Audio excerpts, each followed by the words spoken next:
Iran has named a new supreme leader as the country slides deeper into war. Mojtaba Khamenei fills the position left by his father, Ayatollah Ali Khamenei, who was killed by U.S.-Israeli strikes more than a week ago. Members of Iran's Assembly of Experts, the powerful clerical body responsible for selecting Iran's highest authority, have called for unity and support amid signs of strain in the leadership. Iran's top officials and armed forces have welcomed the choice and pledged allegiance. The succession marks the first father-to-son transfer of power in the history of the Islamic Republic. The U.S. President Donald Trump earlier warned that whoever takes the top position would not last very long. He called the younger Khamenei an unacceptable choice as he sought to have a say in the selection process, something Tehran rejected. The mid-level hardline cleric kept a largely low profile, so much so that many Iranians have never heard his voice. He's never run for office. He also did not give public lectures, Friday sermons, or political addresses. Still, Mr. Khamenei is said to be highly influential within the supreme leader's inner circle and has cultivated deep ties with the Islamic Revolutionary Guard Corps. Now, we are joined by Barbara Slavin. She's a distinguished fellow of Middle East and North Africa at the Stimson Center. Thank you so much for joining us. Ali Khamenei's son, now selected as Iran's new supreme leader, can he realistically command the same level of the authority his father did and effectively call the shots in the war? Well, it may take him a while to consolidate power. And of course, we have to wait and see if he survives, because there's a target on his back, as Donald Trump and the Israeli leader, Benjamin Netanyahu, have made clear. But he has the necessary connections.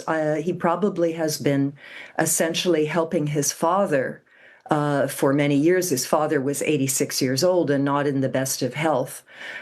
So I think he will consolidate power fairly quickly. He will also operate in conjunction with other senior surviving figures in the Iranian regime, including the National Security Advisor, Ali Larijani, the Speaker of the Parliament, and the commanders of the IRGC.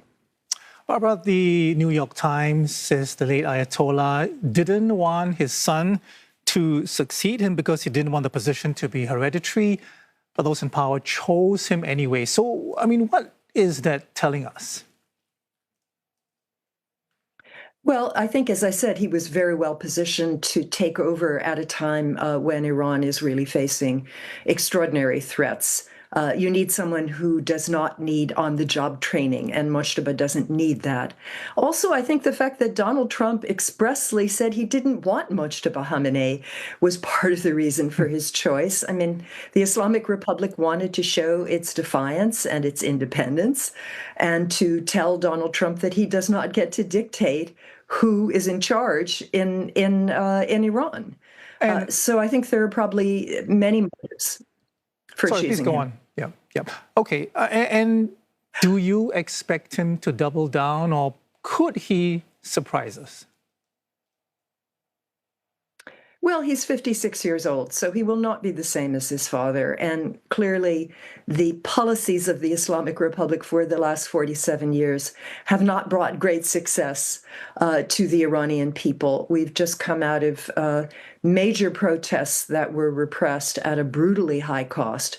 So if he remains in power, if he survives, if there is a ceasefire in this war, he will have an opportunity to recalibrate. But that's going to take a while. And I think the first order of business is to end this war, which, as we see, has accomplished really very little apart from ensuring succession of Ayatollah Khamenei by his son, killing hundreds of people and destroying a great deal of infrastructure.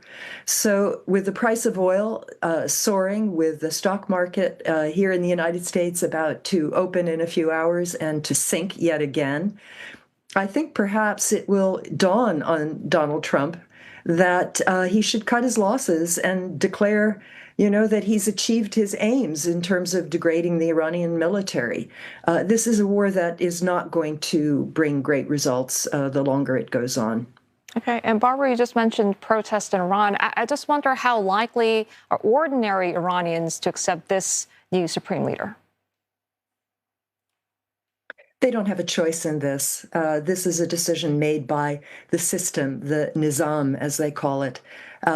Ordinary Iranians have not had an ability to effect reform in their country for a very, very long time. They have elections, but the elections are heavily orchestrated.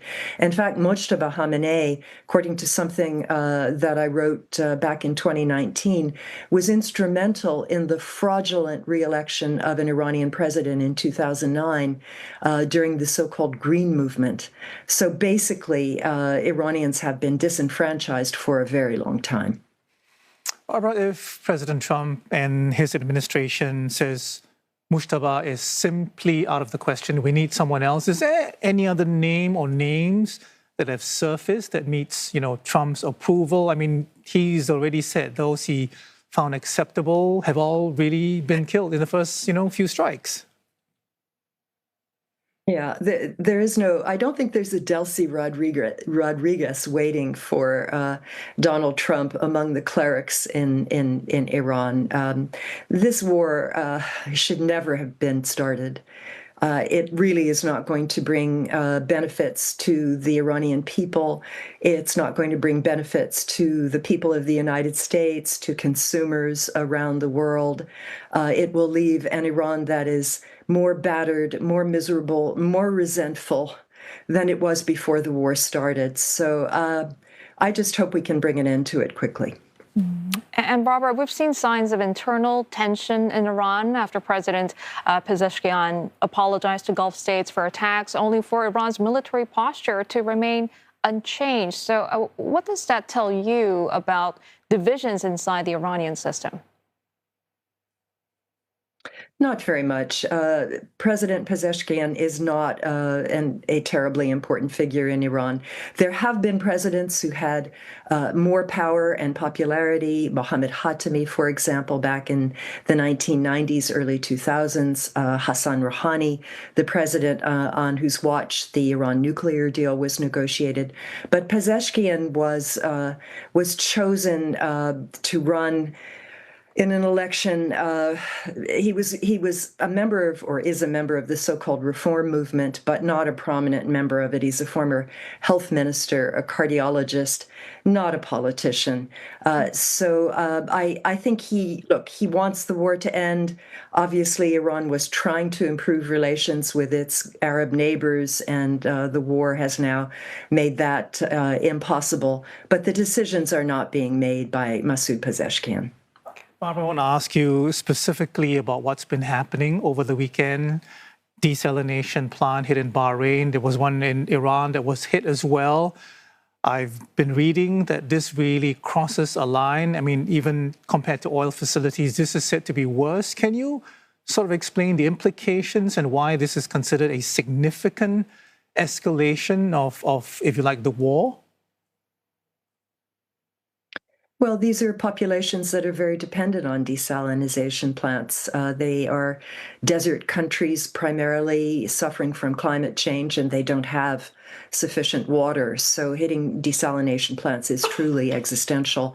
But let me point out also that the U.S. and Israel hit a prominent Iranian oil refinery in Tehran, sending enormous amounts of pollution into the air. It's raining toxic rain. There were terrible photographs of the canals that used to bring water down from the mountains in North Tehran full of flames. This is an environmental disaster that will kill many people long after this war is over. So many red lines have been crossed in this war already. And that's why I say we really need a ceasefire sooner rather than later. Okay, Barbara, we'll have to leave it there for now, but thank you very much for your insight this morning. We've been speaking to Barbara Slavin, a distinguished fellow for the Middle East and North Africa at the Stimson Center.